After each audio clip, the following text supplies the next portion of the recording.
Kannur Anjarakandy dental കോളേജിലെ നിധിൻ രാജിൻ്റെ മരണവുമായി ബന്ധപ്പെട്ട് കഴിഞ്ഞ ദിവസം കേരളമൊട്ടാകെ ഒരു ഹർത്താൽ നടക്കുകയുണ്ടായി. ഇന്ത്യയിലുടനീളം ആദിവാസി ദളിത് വിഭാഗങ്ങൾ ഇൻസ്റ്റിറ്റ്യൂഷൻ മർഡറിന് വിധേയമാകുന്ന ഈ കാലഘട്ടത്തിൽ അത്തരമൊരു മരണം കേരളത്തിൽ നടന്നപ്പോൾ അതുമായി ബന്ധപ്പെട്ടൊരു ഹർത്താൽ നിരവധി സമുദായങ്ങൾ, ദളിത് സമുദായങ്ങളുടെ ഒരു കൂട്ടായ്മ സംഘടിപ്പിക്കുകയുണ്ടായി. നിരവധി സമരങ്ങൾ, ഇത്തരം ഹർത്താലുകളും ബന്ദുകളും നടത്തിയ കേരളത്തിൽ ഈ ഹർത്താൽ മാത്രം ഒരു പ്രത്യേക രീതിയിൽ ചർച്ച ചെയ്യപ്പെടുകയും അത് ബഹിഷ്കരിക്കും വിധം ആ ഹർത്താലിനോട് വളരെ നിഷേധാത്മകമായ സമീപനം പുലർത്തുന്ന ഒരു രീതിയാണ് കേരളത്തിലെ നിയമ സംവിധാനങ്ങളും സർക്കാരും ജനങ്ങളും കണ്ടത്. ആ വിഷയത്തിൽ നമ്മോടിന്ന് സംസാരിക്കുന്നത് doctor A K Vasu, folklore മേഖലയിൽ, കീഴാള ഫോക്ലോർ മേഖലയിൽ ഗവേഷകനും എഴുത്തുകാരനും ചിന്തകനുമായ ഡോക്ടർ വാസുവാണ് സംസാരിക്കുന്നത്. അദ്ദേഹത്തെ ഈ വിഷയത്തെ നമുക്ക് സംസാരിക്കാം. സർ, ഈ വിഷയവുമായി ബന്ധപ്പെട്ട് കേരളത്തിൽ നിരവധി ഹർത്താലുകൾ, നിരവധി സംഘടനകളും രാഷ്ട്രീയ പാർട്ടികളും സമുദായ സംഘടനകളും ഒക്കെ നടത്തിയിട്ടുണ്ട്. അതിൽ നിന്ന് വ്യത്യസ്തമായി ഈ ഹർത്താലിനെ ഈ രീതിയിൽ മാധ്യമങ്ങളും നിയമ സംവിധാനങ്ങളും പോലീസും ഉൾപ്പെടെ പൊതുജനങ്ങളും ഒക്കെ ഈ രീതിയിൽ കണ്ടത് എന്തുകൊണ്ടാണ്? അതിനെക്കുറിച്ച് താങ്കൾ എന്താണ് വിലയിരുത്തുന്നത്? എനിക്ക് ഈ ഹർത്താലുമായിട്ട് ഞാൻ പല സംസാരിക്കുന്നുണ്ടായി. ഇതിനകത്ത് എന്നെ അത്ഭുതപ്പെടുത്തിയ ഒരു വാർത്ത, റിപ്പോർട്ടർ ചാനലിലെ അരുൺ അവതാരകനായി, അതുപോലെ തന്നെ അവിടുത്തെ ഒരു റിപ്പോർട്ടർ ഈ കുട്ടിയുടെ അച്ഛനെ വീട്ടിൽ ചെന്നിട്ട് അവരോട് ചോദിക്കുകയായിട്ട്, അതായത് ഈ സമരത്തിന് കുടുംബം എതിരാണോ, അല്ലെങ്കിൽ നമ്മുടെ നാട്ടിൽ മുഴുവൻ പ്രശ്നങ്ങൾ ഉണ്ടാക്കിയത്, മറ്റുള്ളവരെ ബുദ്ധിമുട്ടിച്ചത് എനിക്കും ഭയങ്കര ബുദ്ധിമുട്ടുണ്ട് അച്ഛനെ കൊണ്ട് പറയിപ്പിക്കുക. കേരളത്തിൽ ഒരിക്കലും, കേരളത്തിൽ ആദ്യം നടന്ന ഹർത്താലൊന്നും അല്ല. കേരളത്തിൽ ഒരുപാട് വിഷയങ്ങളിൽ ഇപ്പോൾ കൊലപാതകങ്ങൾ നടക്കുമ്പോഴും അല്ലാതെയൊക്കെ തന്നെ ഒരുപാട് നടന്നിട്ടുണ്ട്, ഹർത്താലുകൾ നടന്നിട്ടുണ്ട്. ഇങ്ങനെ ഒരു ബൈറ്റ് ഒരു മാധ്യമവും ഒരു വീട്ടിൽ പോയിട്ടില്ല. അതായത് അവിടുത്തെ ഈ അച്ഛന്റെ മകനായതുകൊണ്ടല്ല ഈ ദളിത് സംഘടനയുടെ ഈ സമരം നടത്തുന്നത്. കേരളത്തിലെ സർവകലാശാലകളിൽ സമാനമായ ഒരുപാട് കുട്ടികൾ പഠിക്കുന്നുണ്ട്, സമാനമായ പ്രശ്നങ്ങൾ കുട്ടികൾ അനുഭവിക്കുന്നുണ്ട്. അത് ഇനി തുടരരുത് എന്ന് പറയാൻ വേണ്ടിയിട്ടാണ് ഇത് ഹർത്താൽ നടത്തുന്നത്. അരുണിനെ പോലുള്ളൊരു മാധ്യമപ്രവർത്തകൻ വിചാരിക്കുന്നത്, ഇപ്പോ സമരക്കാർ ഒരുപാട് ഡിമാൻഡുകൾ വെക്കും. ഈ എല്ലാ ഡിമാൻഡും നടപ്പാകുമെന്ന് എല്ലാവർക്കും സമരക്കാർക്കും അറിയാം. ഇപ്പോൾ ആദിവാസികൾക്ക് 5 ഏക്കർ ഭൂമി വേണം, സമരത്തെ എത്രയോ സമരം നടക്കും. ഭൂമി ഒന്നും എല്ലാം കിട്ടിയതല്ല, ചില അവസ്ഥ 1 ഏക്കർ 50 സെന്റ് കിട്ടിയിട്ടു. അപ്പോൾ ഒരു സമരക്കാർ മുന്നോട്ട് വയ്ക്കുന്ന എല്ലാ ഡിമാൻഡും പൂർണ്ണമായി നടപ്പാവില്ലെന്ന് സമരക്കാർക്കും അറിയാവുന്ന കാര്യമാണ്. അപ്പൊ ഈ ചില അപകടങ്ങളിൽപ്പെട്ടവർക്ക് നഷ്ടപരിഹാരം കൊടുക്കാറുണ്ട്, അല്ലെങ്കിൽ ചില ഇൻസ്റ്റിറ്റ്യൂട്ടിനും അവർക്ക് ചില നഷ്ടപരിഹാരം കൊടുക്കാറുണ്ട്. രജനീയ സാനന്ദ് ആത്മബലി നടന്ന സമയത്ത് അതിന്റെ കുടുംബത്തിലെ അനിയന് ജോലി നൽകിയിട്ടാണ് ഞാൻ മനസ്സിലാക്കിയിട്ടുണ്ട്. ചെറിയ സഹായങ്ങളൊക്കെ ചെയ്തു. അതിനോട് അരുൺ അറിയേണ്ട ഒരു കാര്യമാണ്. അതായത് കയറോട്ടം ക്യാമ്പസ് വിട്ട സമയത്ത് ഞാനും കയറോട്ടം ആവശ്യമാണ്. അപ്പൊ അരുൺ പറയുന്ന അന്ന് 25 ലക്ഷം രൂപ വലിയ തുകയാണ്. 25 ലക്ഷം രൂപ രജനീയ സാനന്ദിന്റെ കുടുംബത്തിന് നഷ്ടപരിഹാരം കൊടുക്കണം എന്ന് പറഞ്ഞാൽ ഞങ്ങൾ സെക്രട്ടേറിയറ്റ് വഴി പഠിക്കും 28 ദിവസം നിരാഹാര സമരം. ഈ 28 ലക്ഷം രൂപ അല്ലെങ്കിൽ 25 ലക്ഷം രൂപ എന്ന് ഞങ്ങൾ പറയുന്നത് രജനീസിന്റെ അച്ഛനോടോ രജനീസിന്റെ അമ്മയോടോ ആ ഫാമിലിയോടോ കണക്ക് തട്ടിക്കൂട്ടി ചോദിച്ചു ഇത്ര വേണോ എന്ന് ചോദിച്ചിട്ടല്ല. ഇത് ഒരു സംഘടന നിലയ്ക്ക് അങ്ങനെ ഒരു ഡിമാൻഡ് ഉന്നയിക്കാൻ ഞങ്ങൾക്ക് അവകാശമുണ്ടെന്ന് ഞങ്ങൾ വിചാരിക്കുകയും അത് സർക്കാർ ഇൻ കേസ് അനുവദിച്ചാൽ അത് വാങ്ങാനോ വാങ്ങാതിരിക്കാനോ ആ കുടുംബത്തിനോ അവകാശം വേണമെങ്കിൽ എനിക്ക് അവർക്ക് നിരസിക്കാവുന്നതാണ്. അല്ലാതെ ഈ കുടുംബമായിട്ട് സംസാരിച്ച് ഇത്ര രൂപ കൊടുക്കണം എന്ന ഒരു ഡിമാൻഡ് കേരളത്തിൽ എങ്ങും ഉണ്ടായിട്ടുണ്ട്. എവിടെയൊക്കെ അഭിമന്യുവിന്റെ വീട് വെച്ചു കൊടുക്കുന്നു, തിരുവാടത്തുനിന്നും വേറെ പല സ്ഥലങ്ങളിലും ഇതുപോലെ കൊല്ലപ്പെട്ടതും ഒക്കെ ആളുകൾ ഇതെല്ലാം വീട്ടുകാരുമായിട്ട് ഏതെങ്കിലും രാഷ്ട്രീയ പാർട്ടി ആലോചിച്ചിട്ടാണോ? ഇപ്പൊ തന്നെ നിതിൻ രാജിന്റെ വീട് വെച്ചു കൊടുക്കുന്നത് തറക്കാലിട്ട ദിവസമാണ്. നിതിൻ രാജിന്റെ അച്ഛൻ ആവശ്യപ്പെട്ടിട്ടാണോ അവർ ചെയ്തത്? അപ്പൊ ഞാൻ മകന് വേണ്ടി ഇങ്ങനെ ആവശ്യപ്പെട്ടത് എനിക്ക് ഫോൺ കോളുകളാണ്, എനിക്ക് മക്കൾക്ക് പുറത്തു നടക്കാൻ പറ്റില്ല എന്നൊക്കെ പറഞ്ഞു എന്ന തരത്തിൽ ഒരുപക്ഷെ ഒരുപാട് കാര്യങ്ങൾ പറഞ്ഞതിന്റെ കൂടെ ഏതെങ്കിലും ഒരു മാധ്യമപ്രവർത്തനത്തിന്റെ ഉടായ്പൊക്കെ നമുക്ക് അറിയാവുന്ന കട്ട് ചെയ്ത് ചിലപ്പോൾ കയറ്റാം, അല്ല ഒരുപക്ഷെ അങ്ങനെ കയറ്റി പറയിപ്പിച്ചിട്ടുണ്ടാവും. പക്ഷെ അങ്ങനെ ഒരു തരം ജേർണലിസം എന്ന് പറയുന്നത് അത്ര ഒരു മനുഷ്യൻ അല്ലെങ്കിൽ ഒരു മാധ്യമപ്രവർത്തകൻ എങ്ങനെയാണ് ദളിതർ കേരളത്തിലെ അവരെ അവമതിക്കാം, അല്ലെങ്കിൽ അവർ നടത്തുന്ന സമരങ്ങളെ എങ്ങനെ പിശാചുവൽക്കരിക്കാം, അവർ സമരം ചെയ്യാൻ പാടില്ലാത്തവരാണ് എന്ന് പറയുന്ന ഒരു നരേഷനാണ് കേരളത്തിൽ മൊത്തം ഉണ്ടാക്കിക്കൊണ്ട് വന്നു. സത്യത്തിൽ ഈ ശബരിമല പ്രക്ഷോഭകാലത്ത് മിന്നൽ സമരങ്ങൾ, മിന്നൽ ഹർത്താലുകളാണെന്ന്. അതായത് 3 മാസത്തിനുള്ളിൽ 5 മിന്നൽ ഹർത്താലുകളാണ് കേരളം കണ്ടത്. അന്ന് മിന്നൽ ഹർത്താലുകൾ നടത്താൻ പാടില്ലെന്ന് പ്രത്യേകമായ സർക്കാർ ഗവൺമെൻറ് ഹൈക്കോടതി ഓർഡർ ഉണ്ട്, ഗവൺമെൻറ് ഉത്തരവുകളുണ്ട്. മിന്നൽ ഹർത്താൽ നടത്താൻ അതിന് പകരമായിട്ട് മുൻകൂർ നോട്ടീസ് നൽകി 15-20 ദിവസത്തെ മുൻകൂർ നോട്ടീസ് നൽകി നടത്തിയ ഒരു സമരമാണിത്, ഒരു പ്രക്ഷോഭമാണിത്. ആ പ്രക്ഷോഭത്തോട് ഇങ്ങനെ സമീപിക്കും ഇത്തരം മാധ്യമപ്രവർത്തകർ അതിനോട് സമീപിച്ച എന്താ പറയാ സമീപനം എന്തായിരുന്നു എന്നുള്ളതും കൂടി നമുക്ക് ചർച്ച ചെയ്യപ്പെടേണ്ടതുണ്ട് ഇല്ലേ? മീഡിയ വണ്ണിന്റെ ഔട്ട് ഓഫ് ഫോക്കസ് ഈ വിഷയത്തിൽ ഏറ്റവും പോസിറ്റീവായി സംസാരിച്ചാണ്. അതുപോലെ തന്നെ ഏഷ്യാനെറ്റിന്റെ ഒരു ചർച്ചയിൽ നന്നായി ഈ വിഷയത്തെ അവതരിപ്പിക്കുന്നവരാണ്. ന്യൂസ് മലയാളം ചാനൽ കർഷകർ അവരും ഈ ഒരു സമര ഹർത്താലിനെ അനുകൂലിച്ചുകൊണ്ട് ചർച്ച നടത്തുന്നു. അതിനെല്ലാം നമ്മൾ അംഗീകരിക്കുന്നു. പക്ഷെ മൊത്തത്തിൽ മീഡിയ ഇതിനെ എങ്ങനെ പിശാചവൽക്കരിക്കാം, അതായത് നടക്കാൻ പാടില്ലാത്ത എന്തോ നടന്നിരിക്കുന്നു എന്ന് പറയുന്നൊരു ചർച്ച നടത്തുന്നത്. അതിന്റെ കാരണം ഈ മീഡിയ പോലും വിചാരിച്ചിട്ടില്ല ഇങ്ങനൊരു സമരം ദളിതരുടെ പക്ഷത്തും വിജയിക്കും. കാരണം മുമ്പ് ഈ അട്രോസിറ്റി ആക്ട് സംബന്ധിച്ച് ചില പ്രശ്നങ്ങൾ ഉണ്ടായപ്പോൾ കേരളത്തിൽ ദളിത് ഹർത്താൽ പ്രഖ്യാപിക്കുന്നത് ചില പ്രദേശങ്ങളിൽ അത് ഏറ്റവും നല്ല അതേ കാര്യമായ പ്രതികരണമല്ല എങ്കിലും അതിനെ കോർഡിനേറ്റ് ചെയ്യുന്നതിൽ പല പരിമിതികളുണ്ടായി. പക്ഷെ ഇത് ഒരു വൈകാരിക പ്രശ്നമായതുകൊണ്ടും വിദ്യാർത്ഥിയുടെ ആ സങ്കടത്തിന്റെ മരണത്തിന്റെ സങ്കടമായതുകൊണ്ടും തങ്ങളുടെ മക്കൾ ഈ സ്ഥാപനങ്ങളിൽ പഠിക്കുന്നുള്ള വൈകാരികത കൊണ്ടൊക്കെ തന്നെ കേരളത്തിൽ വൻതോതിൽ വിജയിച്ചൊരു ഹർത്താലാണ്. എനിക്ക് തോന്നുന്നു ഈ നെഗറ്റീവ് അടി ഷായ സക്രിയെ പോലുള്ള മറുനാടൻ മലയാളിയുടെ അദ്ദേഹത്തിന്റെ സംസാരം ഞാൻ സത്യത്തിൽ മനുഷ്യന്മാര് ഇത് കേട്ട് കഴിഞ്ഞാൽ മനുഷ്യന്മാരാണല്ലോ. അല്ല, ഷാജൻ സക്രിയയുടെ അസ്വസ്ഥതയിൽ നിന്ന് നമുക്ക് മനസ്സിലാവുന്ന ഡിവൈസ് എറിഞ്ഞു പൊട്ടിക്കാൻ തോന്നുന്നു. അത്രമാത്രം അതെ വേദനയോടെ അല്ലെങ്കിൽ അത്രയും അമർഷത്തോടെ ഞാനത് കേട്ടത്. പക്ഷെ ഞാനത് അമർഷത്തോടെ കേട്ടെങ്കിൽ പിന്നെ എനിക്ക് മനസ്സിലായി ഇവരൊക്കെ കുറച്ച് അസ്വസ്ഥരായി. അസ്വസ്ഥരായി മാത്രമല്ല, ഇവരെ കുറിച്ച് ചില ഗുണങ്ങളുണ്ട്. കാരണം ഈ സവർണരുടെ പ്രത്യേകത ദളിതരോടും അല്ലെങ്കിൽ അപരപ്പെട്ട മനുഷ്യരോടും അവർണരോടൊക്കെ പുച്ഛമുണ്ടെങ്കിൽ ഇത് പ്രകടിപ്പിക്കാതെ വിളിച്ചു കളിച്ചു. പക്ഷെ ഈ സീറ്റ് പണിക്ക് ഇപ്പൊ അരുണിന് സത്യം എല്ലാത്തിനും അരുണിനെ കുറ്റം പറയത്തില്ല. അരുണിന്റെ ഇത് മറുനാടൻ മലയാളിയുടെ ഇപ്പൊ ഷാജൻ സക്രിയയുടെ ഈ ആക്രോശത്തിലൂടെ നമുക്ക് മനസ്സിലാവുന്ന ഒരു കാര്യം, ഇവർ ഒളിച്ചു വെച്ച ഈ കാര്യത്തിനെ മറ നീക്കി പുറത്തു വരികയും ഇതൊരു പ്രതിപക്ഷം എന്ന നിലയ്ക്ക് അല്ലെങ്കിൽ അവരെ പ്രതിയോഗി എന്ന നിലയ്ക്ക് ഇതിനെ കാണുകയാണ്. ഷാജൻ സക്രിയ പറഞ്ഞ മറ്റു കാര്യങ്ങളൊക്കെ ഞാൻ വേണ്ടതാണ്. കാസർഗോഡ് മുതൽ തിരുവനന്തപുരം വരെ ജനം സ്തംഭിച്ചു. ഇത് തന്നെയല്ലേ ഹർത്താൽ കൊണ്ട് ഒരു ദളിതർ നടത്തിയ ഹർത്താൽ വിജയിച്ചു എന്ന് അദ്ദേഹം ഞാൻ പോസിറ്റീവായിട്ട് കാണുന്നു. അപ്പൊ ഇവർ അറിഞ്ഞോ അറിയാതെയോ ഈ ഒരു ജനതയുടെ ഒരു LDF അല്ല UDF അല്ല NDA അല്ലാത്ത മറ്റൊരു നാലാമത്തെ ഒരു ശക്തി രാഷ്ട്രീയമായിട്ട് കേരളത്തിൽ ഉയർന്നു വന്നതിനെ അവർ അംഗീകരിക്കേണ്ടി വന്നു. നിങ്ങൾ മനസ്സിലാക്കേണ്ടത് അന്യം കവിതയുടെ സ്ഥാനാർത്ഥിത്വം കാസർഗോഡ് ഇവിടെ വൈക്കത്തെ പ്രഖ്യാപിച്ചപ്പോഴേക്കും എന്തായിരുന്നു ഇദ്ദേഹത്തെ പോലെ പൊള്ളദാസനായ ഇല്ല, അല്ലെങ്കിൽ സണ്ണി എന്ന പേര് പ്രശ്നം, എന്തെല്ലാം ബഹളങ്ങളുണ്ടായിരുന്നു. ഞാൻ മനസ്സിലാക്കുന്നത് അന്യം കവിക്കാരനെ എനിക്ക് മഹാരാഷ്ട്രയുടെ 90-ലെ ആദ്യകാലം വരെ അറിയും. അദ്ദേഹത്തിന്റെ ദളിത് കമ്മ്യൂണിറ്റിയോടുള്ള ആത്മാർത്ഥ സമരങ്ങളും സമരങ്ങളും വല്ലാത്തൊരു പ്രൊറക്ടർ എന്ന നിലയ്ക്ക്, അതുപോലെ തന്നെ പ്രാസംഗിക എന്ന നിലയ്ക്ക് കേരളത്തിലെ ദളിതരുടെ ഏറ്റവും മികച്ചൊരു ചിന്തകനാണ് അദ്ദേഹം. അദ്ദേഹത്തിന് ഒരുപക്ഷെ അദ്ദേഹം MLA ആയി സത്യപ്രതിജ്ഞ ചെയ്താൽ പോലും എനിക്ക് ഇത്രയും ആഹാന്ന് തോന്നി. ആ സമരം വിജയിച്ച രാത്രി ആ ദിവസം അദ്ദേഹം പറഞ്ഞ കാര്യങ്ങൾ ഒരു കമ്മ്യൂണിറ്റി രാഷ്ട്രീയമായി ഒത്തേറ്റുള്ള തരത്തിലാണ് അത് പറഞ്ഞത്. അപ്പൊ അതുകൊണ്ട് തന്നെ മുഖ്യമന്ത്രിയാവാൻ വേണ്ടിയിട്ട് തീർച്ചയായും ഓളിഗാർക്കിയുടെ ആളുകൾക്ക് ഭയങ്കര ചർച്ച. ഏത് വർഷം ജയിച്ചാലും ഓളിഗാർക്കിയും അതിനെ പിൻപറ്റുന്നവരൊക്കെ അധികാരത്തിൽ വരും. പക്ഷേ ഇനി വരാൻ പോകുന്ന കാലങ്ങളിൽ കേരളത്തിന്റെ പ്രതിപക്ഷം ഒരു വിമർശന കർത്തൃത്വം തീർച്ചയായും ദളിതരായിരിക്കും. സടിയമറ വിക്കാടിനെ പോലെ സുരേഷ് കുമാറിനെ പോലുള്ള KV പോലുള്ള വ്യക്തികളായിരിക്കും എന്നുള്ളത് ഒന്നുകൂടി ഊറ്റുറപ്പിക്കണം. തുറന്നു പറയും അവഗണിക്കാൻ കഴിയാത്ത ശക്തിയാണ് ദളിതർ ഈ പറയുന്ന അപരവൽക്കരിക്കേണ്ട മനുഷ്യരെന്ന് പ്രഖ്യാപിക്കാൻ ഈ ഹർത്താൽ ചരിത്രപരമായി കഴിഞ്ഞു എന്നുള്ളത്. ഈ ഹർത്താലിന്റെ സാങ്കേതികമായ ഒരു വിജയത്തിനപ്പുറം അതൊരു പ്രധാന ഘടകമാണ്. ഉയർത്തെഴുന്നേൽക്കാനുള്ള, പ്രത്യേകിച്ച് ഐക്യപ്പെടാൻ അങ്ങനെ ഒരു ഘടകം കൂടിയില്ല. ഐക്യപ്പെടാനുള്ള ഒരു ഘടകം കൂടി ഇല്ല. പ്രശ്നം വെച്ചാൽ പൊതുവെ ഈ ദളിതരെ കുറിച്ച് KV ഒക്കെ തന്നെ പറയുന്നത് ഒരു ആദിഭാവ സങ്കല്പം.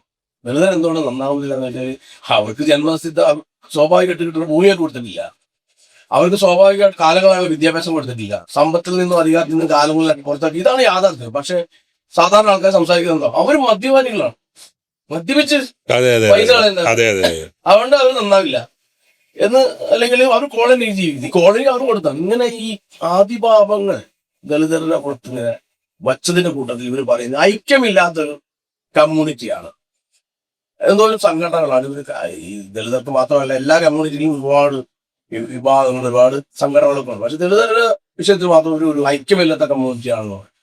ഇപ്പോ ഈ 55 സംഘടന ഐക്യപ്പെട്ടത് ഒരു പ്രശ്നമായി.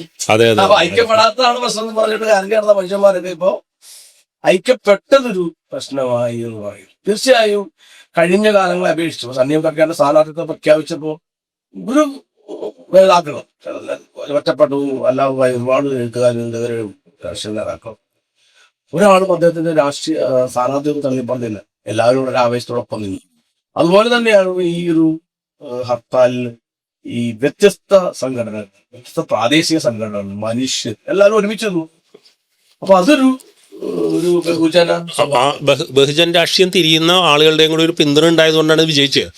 ദളിത് സംഘടനകൾ ഒന്നിച്ചു നിന്നു എന്നുള്ളതിനപ്പുറം മുസ്ലിങ്ങളിൽ തന്നെ പാർട്ടി പോലുള്ള സ്ഥാനങ്ങൾ ശക്തമായി അവർക്ക് പിന്തുണ കൊടുക്കും. മാധ്യമം പോലുള്ള മീഡിയ വൺ പോലുള്ള സ്ഥാപനങ്ങൾ ഈ സമരത്തിനെ സപ്പോർട്ട് ചെയ്തു. ജനങ്ങൾ, പൊതുജനങ്ങൾ, ജനാധിപത്യവാദികളെ മനുഷ്യന്മാർ എനിക്കറിയാം. സവർണ വിഭാഗത്തിൽപ്പെട്ട പലരും അന്ന് ജോലിക്ക് പോകാതെ ഈ സമരത്തോട് ഐക്യപ്പെട്ടത് നമുക്ക് അതിനൊരു കാരണം എനിക്ക് തോന്നുന്നത് ഈ രോഹിത് വെമുലയ്ക്ക് ശേഷം അർത്ഥത്തിൽ ഒരു രോഹിത് വെമുലയെ ഇന്ത്യ ചർച്ച ചെയ്തു. അത് വേണമെങ്കിൽ കീഴാള വിഭാഗം മാത്രമല്ല, ഇന്ത്യ ഒട്ടുക്കും ബഹുജൻ ജനവിഭാഗങ്ങളിൽ ചർച്ച ചെയ്യപ്പെടുകയും വേദനിക്കുകയും ചെയ്തൊരു സംഭവമാണ്. അതുമായ ഒരു കണക്ഷൻ ഇതിന് വന്ന് ഈ നിതിൻ രാജിൻ്റെ ഭരണവുമായി ബന്ധപ്പെട്ട് കേരളത്തിലൊരു ഒരു ഒരു എന്താ പറയുക, രോഹിത് വെമുല സംഭവം പോലെ ചർച്ച ചെയ്യപ്പെട്ടു. ആ അർത്ഥത്തിൽ കൂടി അതിനൊരു വിജയത്തിൻ്റെ ഒരു ഘടകമായിട്ടുണ്ടെന്ന് എനിക്ക് തോന്നുന്നു. അതെ, തീർച്ചയായിട്ടും വൈകാരിക പ്രശ്നം. അതെ. ഞാൻ ഏറ്റവും കൂടുതൽ ഇടപെട്ടത് 2003 കാലഘട്ടം ക്യാമ്പസിൽ MPhil പഠിക്കുന്ന സമയത്താണ് ഈ രജനി ആനന്ദ് അവിടെ ചാടി ആത്മഹത്യ ചെയ്യുന്നു. അതെ, അതിന്റെ പിന്നില് അടൂർ അയ്യച്ചാടി എഞ്ചിനീയറിംഗ് കോളേജിൽ പ്രശ്നങ്ങളുണ്ട്, രജനി നിന്ന ഹോസ്റ്റലിലെ പ്രശ്നമുണ്ട്, അതുപോലെ തന്നെ പട്ടികാവിസ്ഥാനത്ത് പോയി കൃത്യമായി പൈസ കൊടുക്കാത്ത ഒരു വിഷയമുണ്ട്, ബാങ്കിൽ കടം ചോദിച്ചപ്പോൾ അത് കൊടുക്കാത്ത ഒരു വിഷയമുണ്ട്, അതുപോലെ സ്ഥാപനം ഒന്ന് മാറിയേക്കാൻ വേണ്ടി പരീക്ഷാ ഭവനിൽ അവര് പരിഗണിക്കാത്ത പ്രശ്നമുണ്ട്. ഇങ്ങനെ എത്രയോ പ്രശ്നങ്ങളിലൂടെയാണ് രജനി സാനന്ദ് ആത്മാഹുതിയിലേക്ക് പോയത്. സത്യത്തിൽ ഞാൻ ആ കെട്ടത്തിന് മുകളിൽ നിന്ന് താഴേക്ക് നോക്കിയിട്ട് താഴേക്ക് ഇങ്ങനെ കൂർത്ത ഈ കമ്പികൾ ഇങ്ങനെ ഈ വേലിയുടെ സൈഡിൽ നിൽക്കുന്നു. അത്ര ഒരാൾക്ക് ചാടാൻ തോന്നുക, അത്രയും മുകളിൽ നിന്ന് കുട്ടിക്കാടി മരിച്ചതിന്റെ പിന്നില് ഇത്തരം യൂഷ്വൽ ശ്രദ്ധയില്ലായ്മ, അല്ലെങ്കിൽ ഒരു സ്ഥാപനത്തിൽ ദളിത് വിദ്യാർത്ഥികൾ അല്ലെങ്കിൽ സവിശേഷമായ പ്രശ്നം എല്ലാം ഉണ്ട്. ഗൗരവമായി പഠിച്ച, പക്ഷേ അന്ന് ഇതെല്ലാം പത്രങ്ങളിലും അല്ലാതെയും വന്നപ്പോഴും ആ കുട്ടി വെർജിനാണോ, അവളുടെ കന്യകാത്വം പരിശോധിക്കാനാണ് തീർച്ചയായിട്ടും. അന്ന് ഒരുപാട് സമരങ്ങൾ അന്ന് UDF ആയിരിക്കുന്നു. കേരള മുഖ്യം MA പട്ടിക ഞാൻ എന്റെ സമയത്തിൽ ഇടപെട്ട LDF നമ്മൾ സമരം ചെയ്തു. SSB അടക്കം സെക്രട്ടറി കൂടിക്ക് സമരം ചെയ്തു. ജുഡീഷ്യൽ അന്വേഷണം നടത്തുന്ന ആവശ്യം നമ്മൾ അറിയേണ്ട ഒരു കാര്യം, ജസ്റ്റിസ് ഖാലിദിനെ വെച്ചിട്ട് ജുഡീഷ്യൽ കമ്മീഷനെ ഗവൺമെന്റ് ഡ്രോപ്പ് ചെയ്തു. ആദ്യഘട്ടത്തിൽ ഈ ജുഡീഷ്യൽ അന്വേഷണം തൈക്കാട് ഗസ്റ്റ് ഹൗസിലാണ് ആദ്യം നടന്നത്. ഫസ്റ്റ് ഘട്ടത്തിൽ ഈ ജുഡീഷ്യൽ അന്വേഷണം വേണമെന്ന് പറഞ്ഞ ഒരു സംഘടനയും SFIയോ ACO AVPയോ അവരുടെ യുവജന സംഘം ആരും ഹാജരാവാതെ ജസ്റ്റിസ് ഖാലിദ് അവിടെ വെറുതെ ഇരിക്കുന്ന വീഡിയോയും വാർത്തകളും. തുടർന്ന് ഞങ്ങൾ പ്രവർത്തനത്തിൽ നമ്മുടെ സമയത്തൊക്കെ ഗീതാനന്ദ മാഷ് നമ്മുടെ ഇതിനകത്ത് ഇടപെടണമെന്ന് ഞാൻ വന്നപ്പോൾ ഹൈക്കോടതി AK പ്രീതയുടെ അഡ്വക്കേറ്റ് ഞങ്ങൾക്ക് BSM സംഘടനയ്ക്ക് ഞങ്ങൾ ഇതിൽ മൊഴിവെടുക്കാൻ വേണ്ടി ഹാജരായി. പിന്നീട് ഇത് പത്രവാർത്തയും വലിയ കാര്യമാറുമ്പോൾ പിന്നീട് എല്ലാ സംഘടനകളും വരുന്നതാണ്. ഏതായാലും സ്വാശ്രയ കോളേജിന്റെ രക്തശൃംഖലയ്ക്ക് സ്ഥാപിക്കാനാണ് SFI പോലുള്ള സംഘടന അനുസരിച്ച്. മറ്റു കാര്യങ്ങൾ പട്ടികേശ്വരോ അല്ല സ്ഥാപനങ്ങൾ ബാങ്കിന്റെ കുഴപ്പമാണ് പല സംഘടനകളും ബാധിച്ചു. പക്ഷെ ഞങ്ങൾ അന്ന് പറഞ്ഞത് കേരളത്തിന്റെ ക്യാമ്പസുകളിൽ രണ്ട് കാര്യങ്ങൾ, ഒന്ന് സാമ്പത്തിക വിവേചനവും ജാതി വിവേചനം ശക്തമാണ്. അതിന്റെ ഒരു ഇരയാണ് രജനി സാനന്ദ്. അതായത് കേരളത്തിന്റെ ക്യാമ്പസുകളിൽ സവിശേഷമായി ദളിത് വിദ്യാർത്ഥികൾ അനുഭവിക്കുന്ന പ്രശ്നത്തിന്റെ ഇരയാണ് രജനീഷ് സാരംഗ് എന്ന് തെളിവ് സഹിതം അദ്ദേഹത്തിന് അവർക്ക് പൈസ മുടങ്ങിയതിന്റെ അവരെ ഒഴിവാക്കിയതിനൊക്കെ തെളിവ് സഹിതം ഹാജരാക്കുകയും കാലിക കമ്മീഷൻ ഞങ്ങളെ പ്രത്യേകം ഈ ദളിത് സോഷ്യൽ മൂവ്മെന്റിനെ അഭിനന്ദിക്കുകയാണ് അഭിനന്ദിക്കുകയും ചെയ്തു. അതൊരു സവിശേഷ പ്രശ്നമായി പരിഹരിക്കേണ്ടതാണെന്ന് എഴുതി വെക്കുന്ന ഒരു കമ്മീഷൻ റിപ്പോർട്ടാണ് കാലിക കമ്മീഷൻ. നമ്മൾ അത്ഭുതപ്പെടുന്നുണ്ടായി. ഈ റിപ്പോർട്ട് പിന്നീട് എത്രയോ വർഷങ്ങളായി 2003 നയിക്കുന്നത്. ഒരു വർഷം കഴിഞ്ഞപ്പോഴേക്കും റിപ്പോർട്ട് 2 വർഷം കഴിഞ്ഞ് റിപ്പോർട്ട് തരുന്നത്. ഇതുവരെ ആ റിപ്പോർട്ട് നിയമസഭയിൽ വെക്കുകയോ ചർച്ച ചെയ്യുകയോ മീഡിയക്കാരോ MLA മാരോ ആരും കാണുകയോ നടപ്പാക്കുകയോ ചെയ്തില്ല. അപ്പൊ അത് പെട്ടിരിക്കുകയാണ്. ഒരു പക്ഷേ ഇത് കുറെ കൂടി ഒരു ശ്രദ്ധ ഉണ്ടാവും. അത് തന്നെ കർണാടകത്തിൽ നടപ്പാക്കിയ റോസിക്കമൽ ആക്ട് അത് നടപ്പാക്കണമെന്ന് നമ്മളൊക്കെ തന്നെ ഒരുപാട് കടമില്ല. പ്രത്യേകിച്ച് സോളിഡാരിറ്റി പോലുള്ള സംഘടനകൾ, SI പോലുള്ള സംഘടന അത് റോഹിക്കമൽ ആക്ട് കേരളത്തിൽ നടപ്പാക്കാൻ ശക്തമായ ഒരു ഇടപെടൽ ഞങ്ങളെ വിളിച്ച് അത് പങ്കെടുത്താണ്. എന്തുകൊണ്ട് കേരളത്തിൽ റോഹിക്കമൽ ആക്ട് നടപ്പാക്കുന്നില്ല എന്ന ചോദ്യം വളരെ പ്രസക്തമാണ്. നിതിൻ രാജിന്റെ ഈ ഇതുമായിട്ട് ബന്ധപ്പെട്ട് റോഹിക്കമൽ ആക്ട് നടപ്പാക്കണമെന്നുകൂടി ഈ സമരത്തോടനുബന്ധിച്ച് ആവശ്യപ്പെട്ടിട്ടുണ്ട്. അപ്പൊ അത് നടപ്പാക്കാനുള്ള ഉത്തരവാദിത്തം അന്യ വരുന്ന ഏത് ഗവൺമെന്റിനാണ് ഉണ്ടെന്ന് നമുക്ക് പ്രഖ്യാപിക്കുന്നതാണ് ഈ ഹർത്താൽ, ഈ സമരം. ഈ സമരത്തിൽ നിന്ന് വിട്ടുനിന്നതുമായി ബന്ധപ്പെട്ട് ഇപ്പോൾ KPMSന്റെ ഒരു പ്രസ്താവന കണ്ടു. അതിനുശേഷം ഇന്നിപ്പോൾ പത്രത്തിൽ കണ്ടു KPMSന്റെ ആ നിലപാടിൽ പ്രതിഷേധിച്ച് KPMSൽ വിട്ട കുറേ ആളുകളെ സംബന്ധിച്ചുകൊണ്ട്, അതായത് സമുദായത്തിൻ്റെ മൊത്തം ട്രെൻഡ് അല്ലെങ്കിൽ മൊത്തം ഒരു പൾസ് ഏത് തരത്തിലാണെന്ന് കൂടി മനസ്സിലാവുന്നൊരു സംഭവ വികാസങ്ങളും കൂടി അതിൻ്റെ ഇടയിൽ നടക്കുന്നുണ്ട് ഇല്ലേ? അത് ഇപ്പോൾ നേതൃത്വങ്ങൾ ചില നിലപാടുകൾ ചില ഘട്ടങ്ങൾ നിർബന്ധിതരാവുന്നതായ കാരണങ്ങളാണ്. പക്ഷേ നേതൃത്വങ്ങൾ പറയുന്നത് പോലെ മാത്രമാണ് പ്രത്യേകിച്ച് ദളിത് കമ്മ്യൂണിറ്റി പ്രവർത്തിക്കുന്നത് നമുക്ക് പറയാൻ കഴിയില്ല. ഇപ്പൊ ഉദാഹരണമായിട്ട് സോളിഡാരിറ്റി സമരം നടക്കുന്ന സമയത്ത് അന്നത്തെ KPMS അതിനെ സോളിഡാരിറ്റി സമരത്തിന് പിന്തുണ കൊടുത്തില്ല. പക്ഷെ ഞാനടക്കമുണ്ടായിരുന്നു. ഞാനും KPMS പ്രത്യേകിച്ച് അങ്ങനെ താല്പര്യ യൂണിയൻ 2-3 ബസ് വെച്ചിട്ടാണ് ഈ സമരത്തിൽ പങ്കെടുത്തത്. അവർ തന്നെ ഈ പറയുന്ന വിഷയങ്ങൾക്ക് എല്ലാ സാമ്പത്തിക സഹായം തന്നെ ഇതിനകത്തുള്ള. അതുകൊണ്ട് സംഘടനാ നേതൃത്വം പറയുന്നതിൽ ശരിയുണ്ടെങ്കിൽ അവരൊപ്പം നിൽക്കും. ഒരു പ്രത്യേകിച്ച് സമര ജനത എന്ന നിലയ്ക്ക് അതാണ് സമര ജനത എന്നുള്ളത്. KPMS എന്നുള്ളത് ഒരു ദളിത് കമ്മ്യൂണിറ്റിയെ സംബന്ധിച്ച് ഈഴവ സമുദായത്തെ SNDP പറയുന്നത് പോലെയാണ് ദളിത് സമുദായത്തെ. പക്ഷേ KPMS അങ്ങനെ ഒരു ആഹ്വാനം നടത്തിയിട്ടും വിജയിക്കണമെങ്കിൽ ആ ജനത ഒപ്പം നിന്നിട്ടുണ്ടാവണം എന്നാണ് വിശ്വസിക്കുന്നത്. ജനത നിന്നിട്ടുണ്ടെന്നുള്ള കമ്മ്യൂണിറ്റി ഒപ്പം നിന്നിട്ടുണ്ട്. മാത്രം ഒരു പ്രസ്താവന മാത്രമായി ചുരുങ്ങുകയാണ് ചെയ്തത്.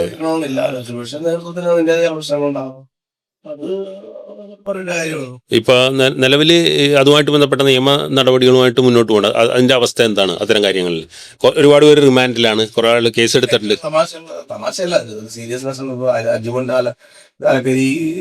കിടക്കുക. പക്ഷെ ഈ കുട്ടിയെ കൊല ചെയ്ത നരാധമനായ റാം അകത്തല്ല, പുറത്താണ്. അല്ലെങ്കിൽ അതിൽ ഭാഗവാക്കാണെന്ന് കുടുംബവും അവരുടെ സഹപാഠികൾ ആരോപിക്കുന്ന ആ സ്ത്രീയും ആ ടീച്ചറും സംഗീത ജാമ്യം കിട്ടി. അവര് പുറത്താണ്, സ്റ്റേഷൻ ജാമ്യം കിട്ടി. അപ്പോ കാരണം പ്രശ്നം ഉണ്ടാക്കിയവരെ സുരക്ഷിതരും സന്തുഷ്ടരുമായിരിക്കുകയും അതിനെ ചോദ്യം ചെയ്ത മനുഷ്യര് അകത്താവുകയും അവർ അല്ലെങ്കിൽ ഏറ്റവും മോശക്കാരായി സമൂഹത്തിന്റെ മുമ്പിൽ അവതരിപ്പിക്കപ്പെടുകയും ചെയ്യുന്ന വിചിത്രമായ അതിവിചിത്രമായ യുക്തിക്കകത്താണ് കേരള സമൂഹം പോയിക്കൊണ്ടിരിക്കുന്നത്. അപ്പൊ അതുകൊണ്ട് ഈ സമര ഇപ്പൊ ഏതായാലും ചരിത്രപരമായ ഒരു ഘട്ടമായിട്ട് വേണം ഈ ഹർത്താലിലെ വിജയത്തെ കാണാൻ. കാരണം ഇനിയിപ്പോ സണ്ണി ലഭിക്കാടിനെ ഏതെങ്കിലും സ്ഥാനത്ത് മത്സരിപ്പിക്കണായാലും മാത്രമല്ല, ഒരു കമ്മ്യൂണിറ്റി അല്ലെങ്കിൽ ഒരു ജനസമൂഹം, അത് ദളിത് കമ്മ്യൂണിറ്റി മാത്രമല്ല, ജനാധിപത്യം ആഗ്രഹിക്കുന്ന ഒരു സമൂഹം. ഇന്നിപ്പോ പോക്കർമാഷ് ഇട്ടൊരു പോസ്റ്റ് ഞാനിപ്പോ അവസാനിക്കാൻ ഇന്ന് പോസ്റ്റ് ചെയ്തത്, അതായത് എല്ലാവരും ഇപ്പൊ ദളിതർക്കെതിരെയാണ്, അതുകൊണ്ട് എല്ലാവരും ദളിതരാവുക, ജനാധിപത്യവാദികളെല്ലാം ദളിതായി മാറുക എന്ന് പറഞ്ഞൊരു പോക്കർമാഷ് പോസ്റ്റും ശരി. അപ്പൊ അത്തരത്തിലൊരു ഈ ഓളിഗാർക്കിക്കെതിരെയും വരിയണ്യതയ്ക്കെതിരെയും വെറുപ്പിനെതിരെയും ഒരു വലിയൊരു കമ്മ്യൂണിറ്റി ദളിത് ജ്ഞാനവ്യവസ്ഥയോടൊപ്പം അംബേദ്കറിസ്റ്റോടൊപ്പം ഉണ്ടായി വന്നിട്ടുണ്ട്. അതിനൊരു തെളിവായിട്ട് വേണം ഈ ഹർത്താലിനെ കാണാൻ. അല്ലാതെ ഇവര് ഈ പറയുന്ന എന്താണ് ഒരു പൊതുമുതൽ നശിപ്പിച്ചിട്ടില്ല, ആരെയും ദേഹോദ്രവം ഏൽപ്പിച്ചിട്ടില്ല. ഹർത്താലിന് മറ്റ് പാമജപം എന്ന പേര് നമ്മൾ ഹർത്താലിലേക്ക് വീഡിയോ ഒന്നും വരലാണ്. മുമ്പ് നടത്തിയ ഹർത്താല് ചില ഹർത്താലിലൊക്കെ ആംബുലൻസ് നടത്തി രോഗി മരിച്ച സംഭവം അതിനൊക്കെ ഒന്നും കിട്ടാത്ത അതിനോടൊന്നും ഇല്ലാത്ത നിതാന്തമായ വെറുപ്പ് ദളിതർ നടത്തിയ ഹർത്താലിനോട് കാണിക്കുന്നത് ഇവര് പരമ്പരാഗതമായി പേരുന്ന ജാതിയുടെ തന്നെ, അല്ലെങ്കിൽ ഇവരൊക്കെ ആരാണ്? അതിനകത്ത് ബസ്സിലൊരാള് ഞങ്ങളൊക്കെ അങ്ങ് ഒന്നിച്ചാൽ നിന്നെയൊക്കെ ശരിയാക്കളെ പറഞ്ഞ ഡയലോഗ് അത് പൊതു മനസ്സാണ്. അത് നീ ഒന്നും അല്ലെന്ന് പറയാനുള്ള മനസ്സാണ്. അന്ന് ഞാൻ മറുപടിയായിട്ട് വേറൊരാൾ പോലെ നിങ്ങൾ ഇതിലേക്കാൻ വലിയ ശക്തരായിരുന്നു. ഞങ്ങളൊന്നും അല്ലാത്ത സമയത്ത് തിരുവനന്തപുരത്ത് വലിയ വണ്ടി വായിച്ച് ആളാണ് ചേർന്ന് വീഡിയോ. അത് തന്നെ എനിക്കും പറയാം. ഇന്നിപ്പോ ദളിത് കമ്മ്യൂണിറ്റിയോടോ അല്ലെങ്കിൽ ജനാധിപത്യ സമൂഹത്തോടൊന്നും തന്നെ ഇവർക്ക് അങ്ങനെ വെല്ലുവിളിക്കാനോ കഴിയൊന്നുമില്ല. കാരണം ഇതൊരു ഭൂരിപക്ഷ കമ്മ്യൂണിറ്റിയാണ്. കേരളത്തിന്റെ ഒരു ഇവര് ഈ പറയുന്ന സവർണത ഈ 16% വരുന്ന മനുഷ്യരല്ല, ബാക്കി 85% മനുഷ്യരും ന്യൂനപക്ഷങ്ങളും അവരെപ്പെട്ട മനുഷ്യന്മാരും അവരെ രാഷ്ട്രീയമായിട്ട് അവർ ഉന്നയിക്കുന്നതിന്റെ തുടക്കമായിട്ട് തീർച്ചയായിട്ടും ഈ ഹർത്താൽ അപ്പോൾ ഒരു സാങ്കേതികമായ വിജയത്തിനപ്പുറം ഇനിയൊരു അടിസ്ഥാന ജനവിഭാഗങ്ങളുടെ മുന്നോട്ടുള്ള പ്രയാണത്തിനൊരു ഊർജം പകരുന്നൊരു ഘടകമായി ഈ ഹർത്താൽ മാറുകയും ചെയ്ത് ഇനി അങ്ങോട്ട് വരുന്ന നിയമപോരാട്ടങ്ങളിലും ഒക്കെ അതുണ്ടാവട്ടെ എന്ന് ആശംസിക്കുന്നു. നന്ദി, നമസ്കാരം.